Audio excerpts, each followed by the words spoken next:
Estos son 5 de los problemas más comunes que debemos evitar cuando queremos reproducir el romero en casa. Cuando el enraizamiento lo hacemos en agua, si usamos frascos que sean muy profundos o que tengan mucha cantidad de agua, se va a hacer más difícil que el agua del fondo se mantenga más aireada y la rama puede empezar a pudrirse antes de formar las raíces. Para solucionarlo, conviene usar menos cantidad de agua o un frasco de boca ancha para aumentar la aireación, que es la que va a ayudar a mantener la rama viva en la zona del corte hasta que empiece a enraizar. Otro problema cuando enraizamos el romero en agua aparece si dejamos las hojas en la parte de la rama que queda bajo el agua, porque con el paso del tiempo se van a desprender, le puede agarrar olor feo y esto va a afectar al enraizamiento. Para evitarlo, vamos a tratar de sacarle todas las hojas de abajo para que solamente quede la rama bajo el agua. Pero si ya tenemos algunas ramas en agua y vemos que las hojas se ponen oscuras y el agua turbia, conviene cambiarla para que no afecte el crecimiento de las raíces. Y por otro lado, cuando hacemos el enraizamiento del romero en tierra, uno de los problemas puede aparecer cuando usamos una tierra muy pesada, porque después de cada riego va a retener mucha cantidad de agua, baja la aireación y esto puede terminar afectando las raíces. Para solucionarlo, conviene que usemos una tierra más liviana y suelta, pero también la podemos mezclar con arena en partes iguales para mejorar el drenaje.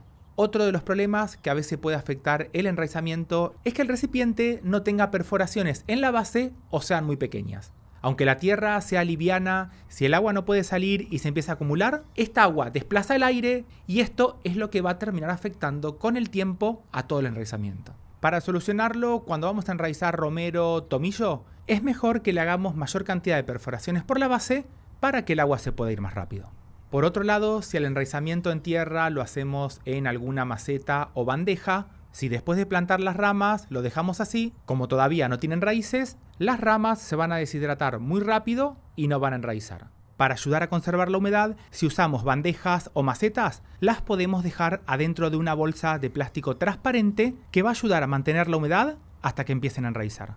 Y es conveniente que 1 a 2 veces por semana abramos la bolsa para revisar cómo evoluciona y si llegamos a ver que la tierra se empieza a secar, la vamos a volver a regar.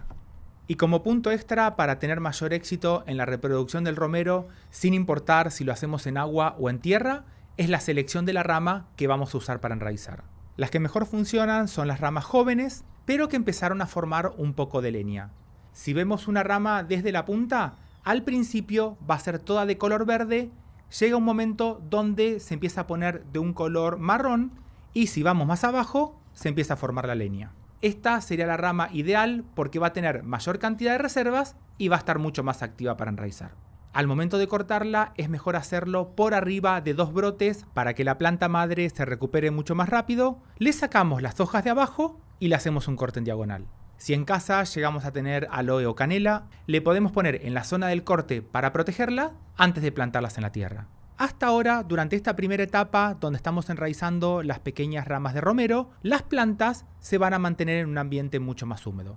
Pero después de que hagamos el trasplante, las tenemos que adaptar a un ambiente con menor humedad. Para esto, después de hacer el trasplante, las vamos a dejar en algún lugar que reciban el sol de la mañana o el de la tarde, pero nunca el sol fuerte del mediodía. Así las vamos a dejar hasta que las plantas empiecen a sacar nuevas hojas. A partir de este momento las podemos empezar a cultivar directamente en la tierra o en macetas y las vamos a dejar en algún lugar que reciba mayor cantidad de sol y al riego se lo vamos a volver a hacer cuando toquemos la tierra por arriba y esté totalmente seca. Así vamos a lograr que las raíces puedan crecer mucho mejor. Y si compraste romero fresco en el mercado para usar en la cocina, te dejo este video para que las puedas transformar en nuevas plantas. Te mando un saludo grande. ¡Chau!